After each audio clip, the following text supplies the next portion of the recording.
Hello, this is Steve with another Cambridge video, your English teacher on YouTube, another common error video. This one is B2-C1 speaking part 3, the conversation task, where you're given a task with different options that you have to talk about in conversation.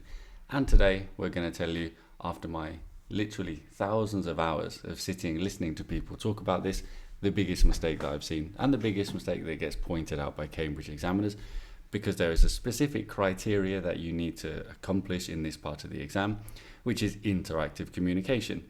So what's the mistake? Well, as always, I'll show you.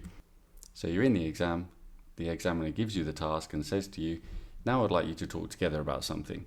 Here are some different activities that people can try to make time for in their daily lives.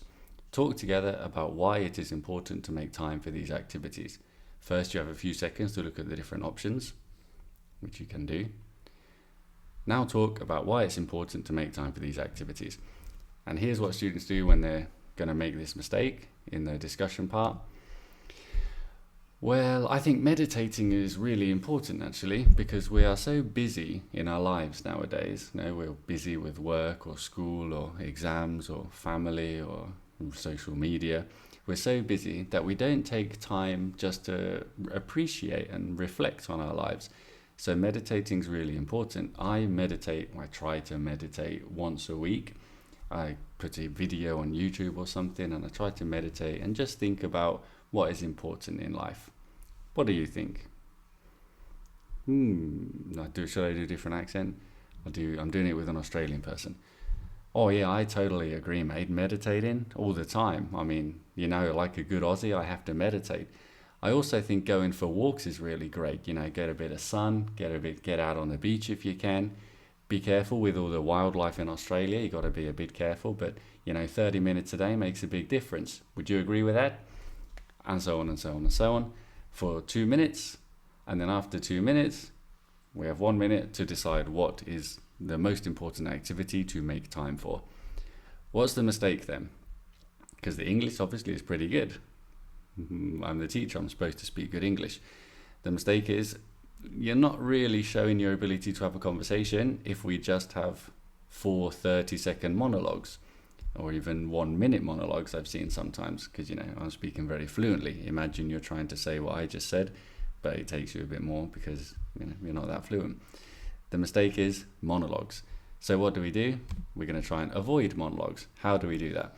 You need to specifically practice this skill, because it's not something we do in everyday conversation.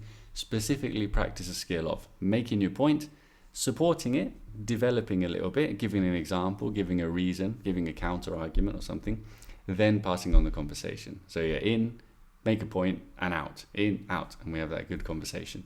That is point, support, and pass it on. We've got to practice this specific skill. So let's do it. Here's another task which you can do like a normal exam, or I would recommend doing it, but really focusing on this point, support, pass it on. As in, you're only going to speak for 15 seconds max, because you're just going to make a point, then you're going to make it a little elaboration of that, then pass it on. For example, I'll do one that I haven't done in my head yet when I was making this.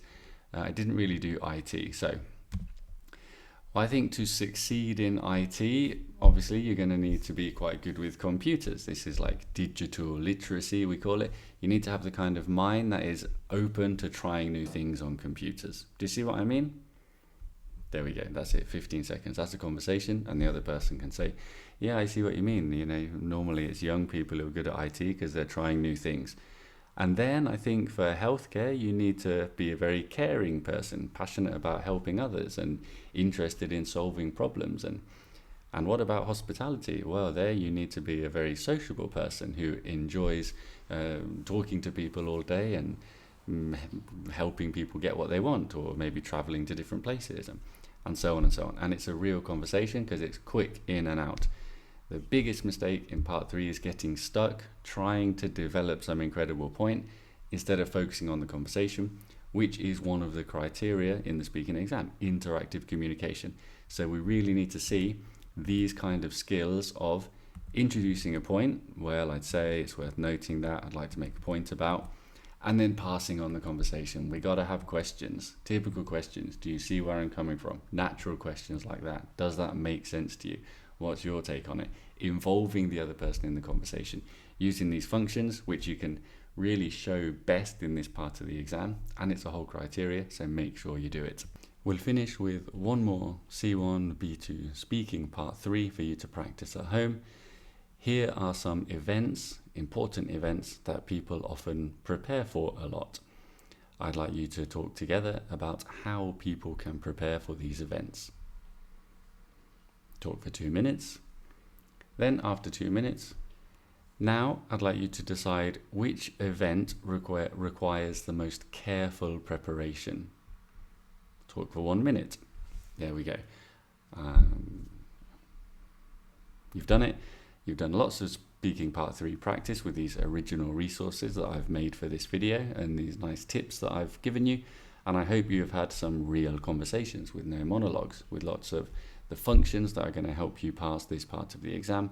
That is introducing a point, supporting a point, asking a question, inviting the person to participate, agreeing, disagreeing, finding common ground, all these useful language functions that should come naturally in a good conversation once you've got the technique down like that.